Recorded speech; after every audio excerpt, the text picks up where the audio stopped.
HBO's The Pitt has been out for a month now. It has been popping off for its breakneck pacing and chaotic atmosphere that's an emergency hospital. The show's been making lots of headlines because of it being compared to shows like FX's The Bear. I've seen the episodes that have been released, and oh my god, this show is a heart attack and a half of anxiety to watch. But also, my god, it is so good! Before we really get into The Pitt, I think it's best that I first talk about what The Pitt is. So, The Pitt fits into this genre called medical dramas. Medical dramas are a little self-explanatory, but to make that a little clearer, a medical drama is a show that takes place in a hospital and follows the lives of doctors. Credit to the makers of The Pitt because they really know how it works and how to really make something like a medical drama really work with The Pitt. Because The Pitt, it's very special, but at the same time, it's very similar to other medical dramas. Alright, since this is my first video essay, I don't really think I want to keep diving into this bullshit. So you know what? Let's start talking about it. Psych, I lied. First off, we need to talk about The Pitt in general. So what is The Pitt? Well, viewer, I'll tell you. The Pitt is one of HBO's most recent shows starring Noah Wiley, Catherine Lanasa, Patrick Ball, and others. It follows Dr. Michael Ravinovich, also known as Dr. Robbie, as he goes in for a day of work at the Pittsburgh Trauma Medical Center. You follow him along with the other senior doctors as they guide the new medical students, who are supposed to be training as student doctors, for their first day, as we watch a realistic representation of what a day working in the ER is like. Now, in this video, I'm here to break down the first episode, 7 a.m. If this intrigues you, I would recommend watching the show, since it is honestly really good. Okay, now that we got that out of the way, it's time to analyze. Future Cheeto here, and I just learned that the Pittsburgh Trauma Medical Center isn't real. What? Episode 1, 7 a.m. The show begins with Dr. Robbie on his way to work. As he makes his way, the senior doctor, Dr. Collins, is told by the head nurse, Dana, to cut Robbie some slack today, as it's the anniversary of something very big and something very tragic and personal that went on in Robbie's life. But more on that later. Now, Robbie soon arrives and greets the rest of the senior doctors. Obviously, there's Dr. Collins, as mentioned, but there's also other ones named Dr. Langdon, Dr. Garcia, Dr. McKay, and Dr. Mohan, as they have this slight group meeting or debrief as they begin to greet the new batch of soon-to-be doctors. Melissa King, Trinity Santos, Dennis Whitaker, and Victoria Javadi. Now, Javadi is actually a main focus in this episode, as in her very first case, she takes a gnarly fall and is put on watch for a bit. As she assures everyone that she is fine, it was just a slip, we learn that she's actually the daughter of a renowned surgeon in the hospital. Not just that, but she's not even old enough to be a med student, like what? Okay, now that I've debriefed the surgeons and the main cast, let's talk about the very first case that we open with. So the first case is this random man and an old foreign lady who were unfortunately caught up in a train accident. That poor lady's leg, it was utterly mangled, and the doctors had to put it back into place, which they don't skip out on anything. It's fully there. It's actually what made Victoria faint. So there you go. I gotta say, some of these scenes are honestly pretty, gnarly. Off the bat, there's this big old problem. This sweet old lady does not know English, meaning that the staff has to figure out the language she's speaking, but also how to help her.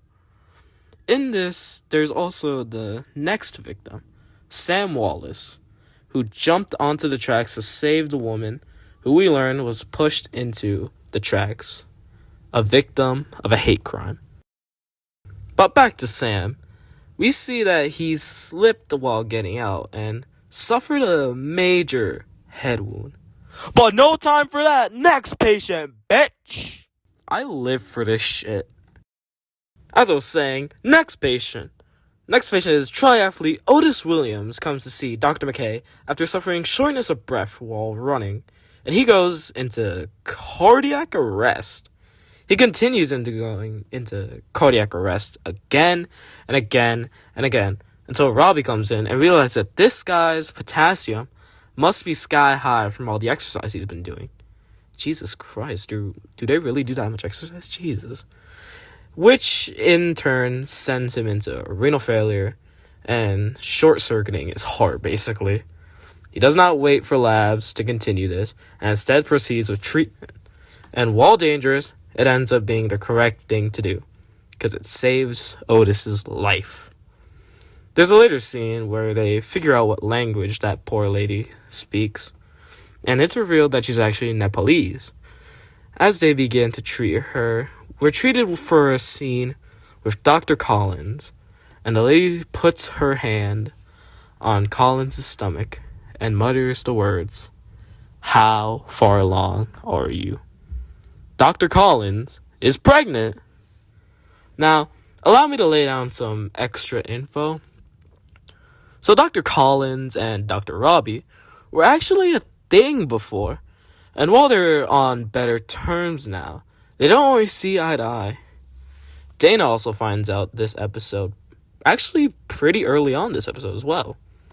Dr. Collins is still in the early stages of pregnancy, but still, this is exciting for her. The Nepalese lady and Dr. Collins have a nice chat about children and the excitement of pregnancy. Not long after this, Robbie begins to work with the next patient, Theresa. Theresa is a curious case as she only deals with the constant vomiting, but there's also a bit of an elephant in the room. Her son, David.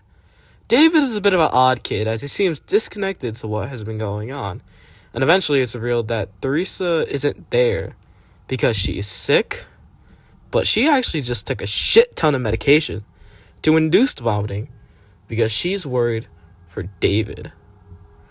Theresa confesses to Dr. Robbie that David has been troubled since his father passed away a few years ago due to the COVID-19 pandemic. And she tells him the worst part is that David is kind of borderline psychotic. Forgive me, I mean a little sociopathic. As Theresa reveals that David keeps a list of, and I'm not making this up, I really, really wish I was, but a list of girls he wants to hurt. Automatically, Robbie is on the defensive trying to get this kid to confess why he's doing this and talk to the social worker, Kiara. But David rebels and runs out of the pit. Robbie begins to chase him all the way out of the hospital and out on the streets. But David gets away, and suddenly Robbie gets flashbacks. We're taken to when Robbie is just a simple rookie doctor, working in the pit during the COVID-19 pandemic at its peak. Bodies are everywhere, and they're incredibly short-staffed, and we hear Dr. Adamson, Robbie's mentor, being in critical condition and in lots of dangers. The flashbacks show the horror that is the pandemic in the hospital right before it ends.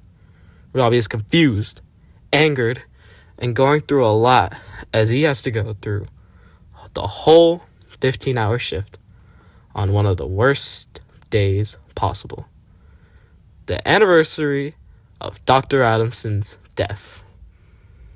Not long after that, Robbie begins to come back to reality. The episode fades out, and the clock strikes 8 a.m. And the episode ends.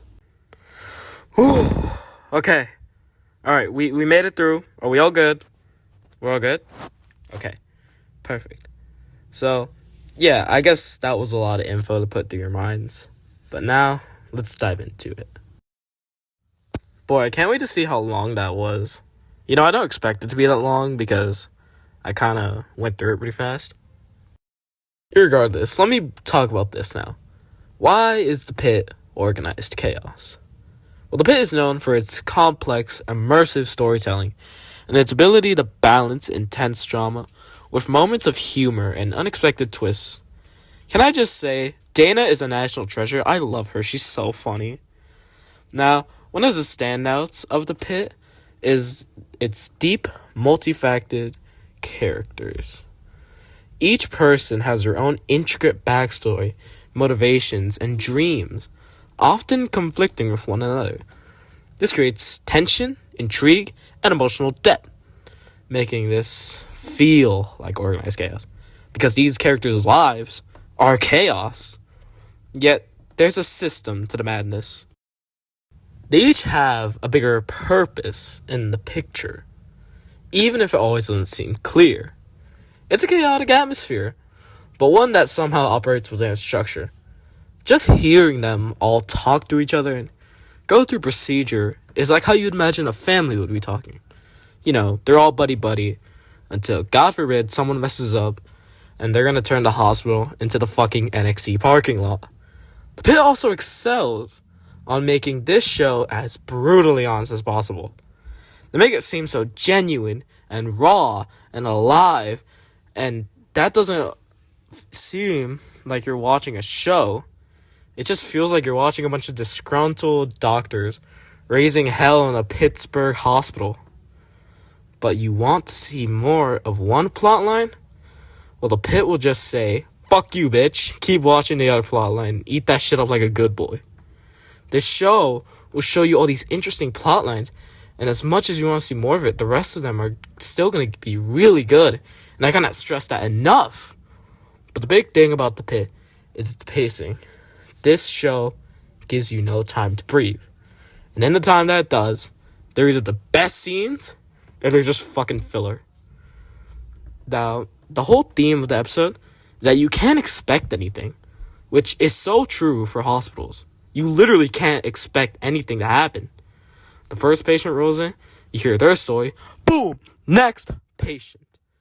You hear the next patient's problem, get a little bit of time, but then boom, next patient. Boom, next, boom, next, boom, next. I feel like the fucking Costco guys right now. Double chunk chocolate cookie. This show just keeps going like it's a genuine hospital. It doesn't let you take time to absorb it all because of how realistic it is. In a hospital, there's pretty much no downtime. You're in it to win it and save some lives, which is what the staff of the Pitt is doing. I haven't even gone over some of the other plot lines like Whitaker's dilemma, Doug Driscoll in the waiting room, the friction between Dr. Santos and Dr. Langdon. But in the end, this show leaves no holes. There's nothing to poke through. Everything is resolved eventually. And that is what makes this show so rewarding. You see all of this shit happening and witness the chaos going down the Pit, but it's so organized and leaves no loose ends. That is why I love this show, and I'm so happy I watched it. And that, ladies and gentlemen, is how the Pit embodies organized chaos. Thank you for watching. I hope you guys found this very interesting, and hopefully more videos on the way like this. Not just on the Pit, but on lots of other things. Now, what do you think, fellow YouTuber Rushlight Invader? 100%. This show was awesome. That was actually him. That's crazy. I got that voice recording from him. Once again, thank you for watching. Please be sure to subscribe, and I'll see you guys next time. Take care.